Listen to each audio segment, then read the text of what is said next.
ki khubor ka bate si TV. Lawan Rdcft ka Frank Motors. Booking open for the new Nexon. Visit Frank Motors or call 7045207973.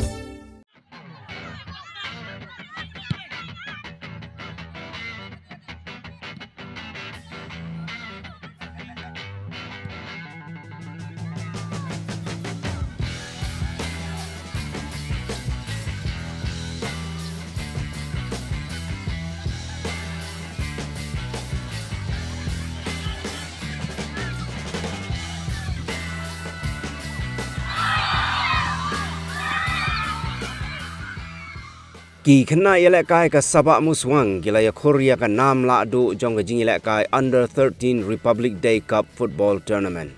Hadien bagila Pynliem ya ki kena ka FAM da Lanot ha ka jing yakun final ha ka arpun riu tarik ukala lengkot.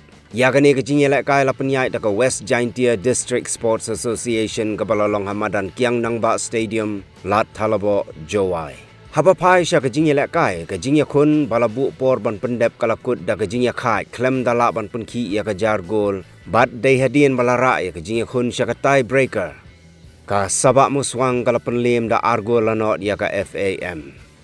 U Deputy Commissioner jangka West Jaintia Hills District uba BS Solia ulawan ban penha perda ya kani kajing elekai kumu kongsan ha kajing idon lang u District Sports Officer ka West Jaintia Hills uma krubok pasa Working President ka WJDSA uma EMH pasa nalor ki wei de ki nongyalam bat ki khot nong kit kam jong ka WJDSA.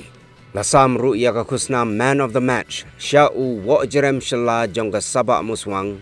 Kanam best goalkeeper sha u Benedict War jong ka FAM. Kanam top scorer sha u Dewa Mitre shala jong ka Sabahmuswang. Pat kanam player of the tournament sya u Dachan Mitre Khar jong ka FAM.